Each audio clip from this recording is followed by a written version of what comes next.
Hello, this is Billy Core from the Nostalgia Mall, and welcome back to Packvember.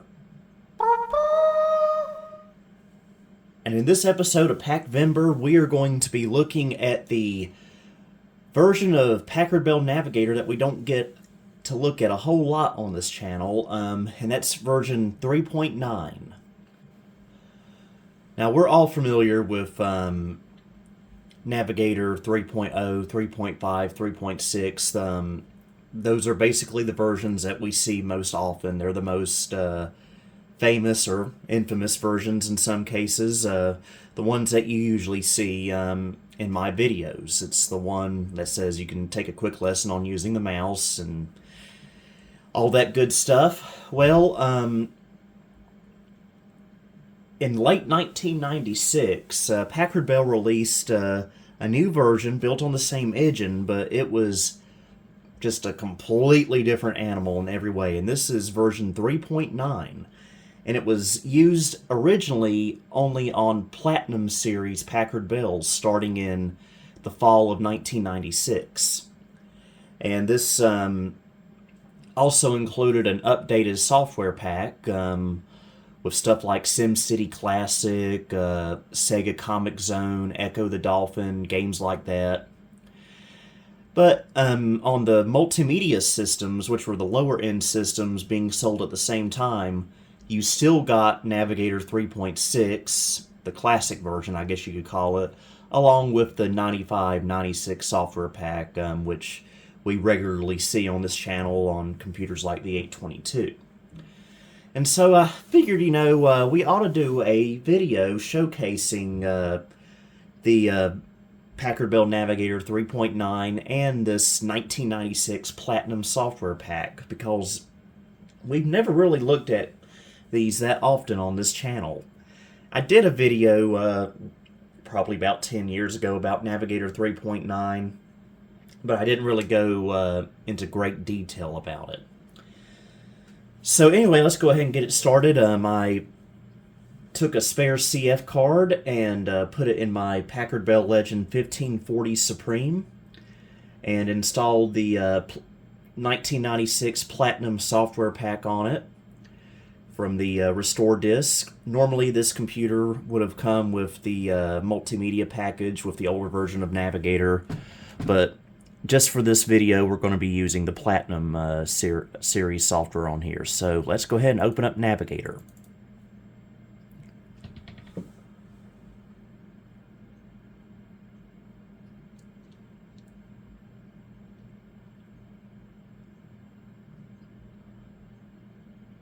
Your Packard Bell computer offers two computing environments to choose from: our Navigator Home environment or Microsoft Windows. Press button number 1 to go directly to Navigator, or button 2 to go to Windows 95.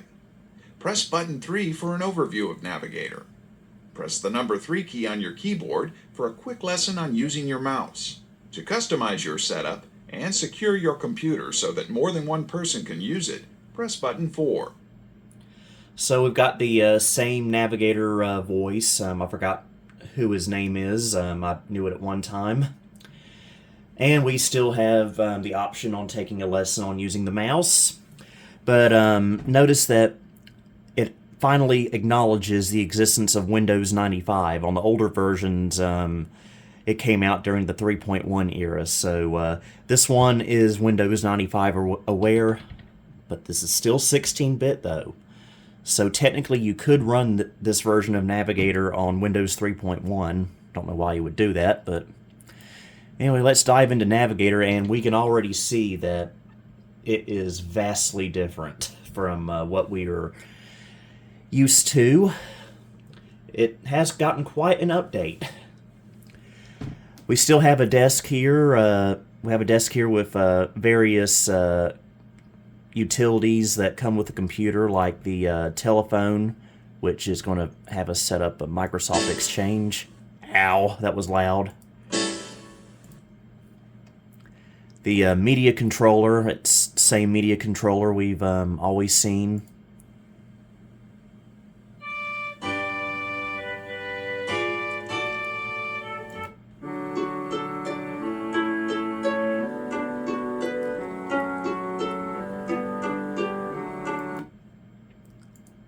And clicking on this printer right here brings up the printer settings for Windows.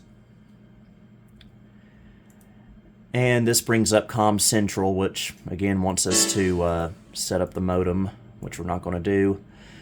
And clicking right here brings up the software for the Packard Bell top drawer scanner, which came with Platinum Series computers in late '96. And I would show that to you, but I currently do not own a top drawer scanner, which would love to someday, but oh well. We'll look at it someday when I do get one. But this is the software that comes with it. Basically, it's just a document scanner that you just put the document in like a paper shredder and it scans it.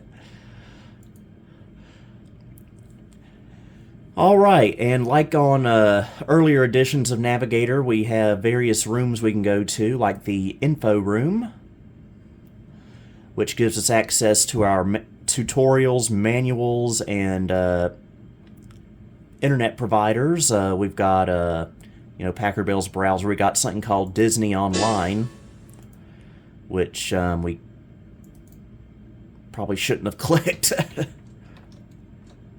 There we go. Planet Oasis, which was Packard Bell's own internet service designed for children, which you can no longer access, unfortunately. And of course, we got AOL as always.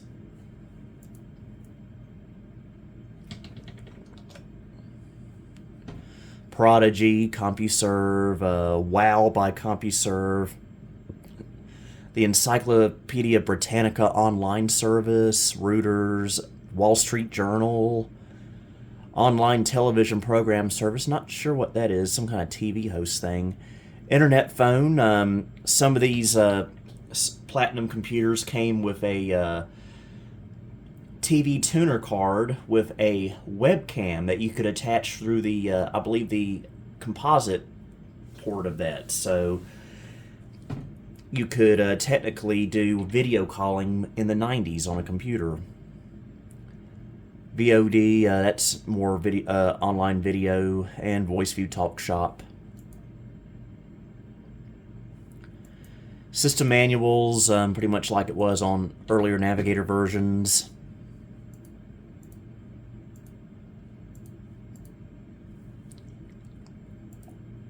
And we're back to the living room. And we can click here and go to the software room.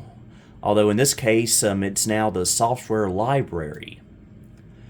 And so this gives us a view of what software would have come pre-installed on a Platinum system in late 1996. We get WordPerfect by Corel, which was very generous of them.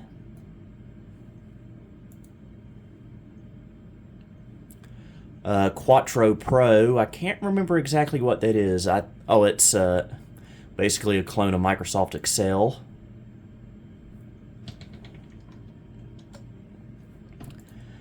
And Works 4.0, which came on the multimedias as well. Under Edutainment, we've got Dinosaur in the Garden and The Little Engine That Could. These are storybook games. I've never played these before, but they're done by the same people who did Millie Fitzwilly's Mouse Catcher and The Pirate Who Wouldn't Wash on the multimedia systems and the earlier Packard Bell systems, for that matter.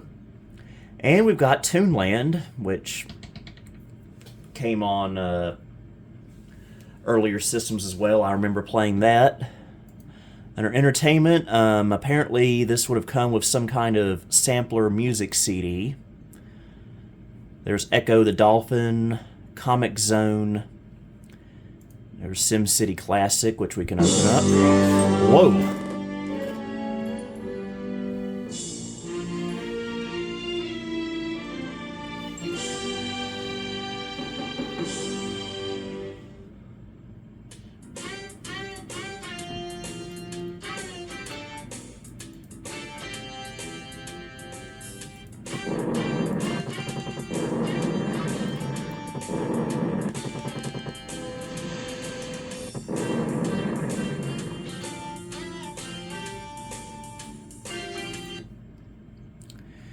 And the Microsoft games like Solitaire, Fiji Golf, Ski Free. We still got Ski Free. Got some financial and productivity software. Printmaster Gold, which I did actually use back in the day. Didn't come with our Packard Bell, but we did get it a few years later. Jana Contact 95, I believe that's kind of like a virtual Rolodex. Quicken and Microsoft Money. Encarta 96, that came on the multimedias as well. Mindscape Student Reference Library. Some Packard Bell communication tools. Some utilities. There's we get Paint Shop Pro. That's really cool. Although it's just a freeware version.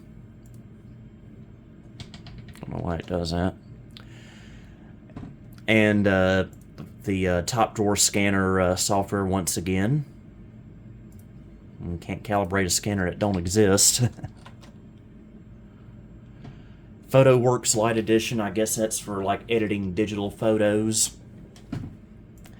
And some online services, which we saw earlier. And we'll head back out. Workspace, which was also on earlier versions of Navigator. And it looks very similar to the earlier versions, although it does have much upgraded graphics.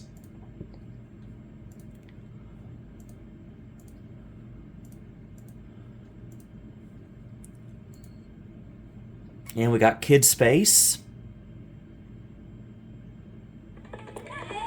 which is, for the most part, completely the same. This is the fun place to work and play. Pretty much no difference here. Working. Working. Working. That is not a toy. We still got that. Amuses me. And go back to the Navigator. Now here's something completely different from the older versions of Navigator.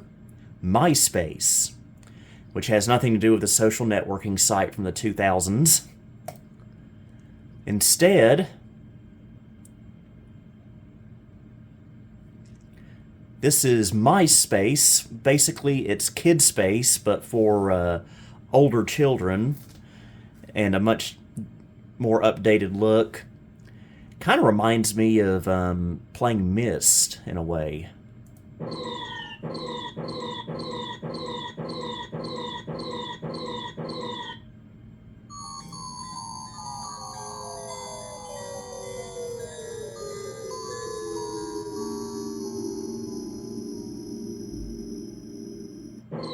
What? Okay, that's probably accessing the, that's probably some kind of internet access thing there, which we can't use, obviously, anymore. Got some kind of alien language here. Oh, that's just, the menu.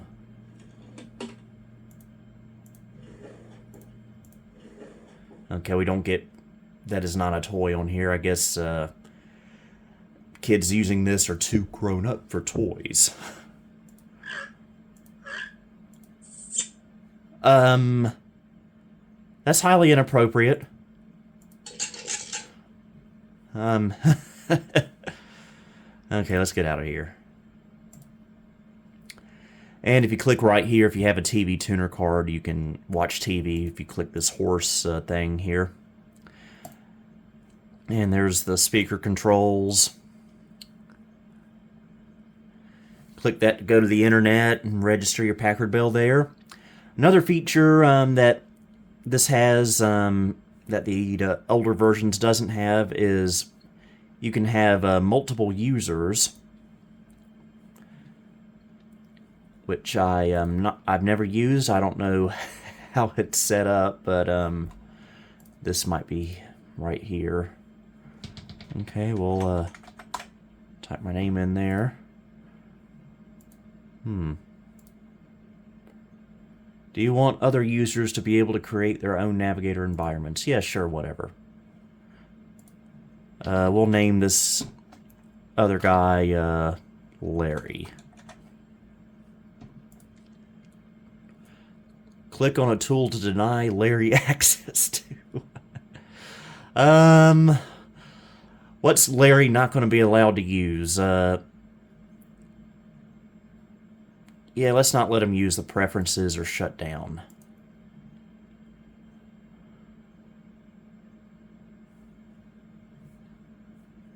We'll do all on there. Click on the rooms you do not want Larry to use. We'll keep him out of workspace. How about that? Would you like Larry to be restricted from accessing inappropriate internet sites? Yes, this is a family show. No, I don't want to register for something that doesn't exist anymore. Yeah, we'll let him do all that.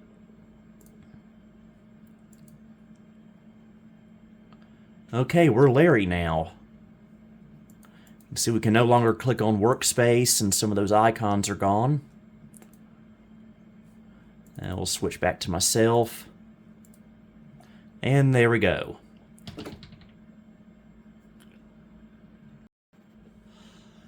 Okay, I put the Navigator CD in that's compatible with this version. So let's see how different the mouse lesson is on this compared to what we're used to.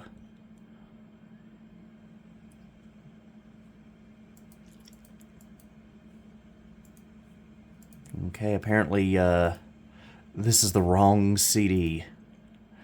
But hey, we can still access the, or not.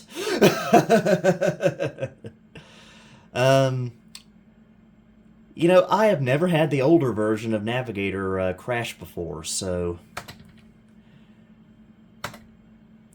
Okay, so technically that wasn't Navigator, that was something else. Yeah, that's not very stable. See, I don't know why it's not liking that CD, so... Yeah, we'll have to find the right CD for this someday and take the Navigator 3.9 mouse lesson on another day. So, hope you enjoyed this look at a version of Navigator we don't get to use all that much. Although I'm sure there's people watching this that have used this back in the day. If you have, do comment and tell me your memories of using this. And so, I hope you enjoyed this video. Until next time, this is Billy Core, signing off.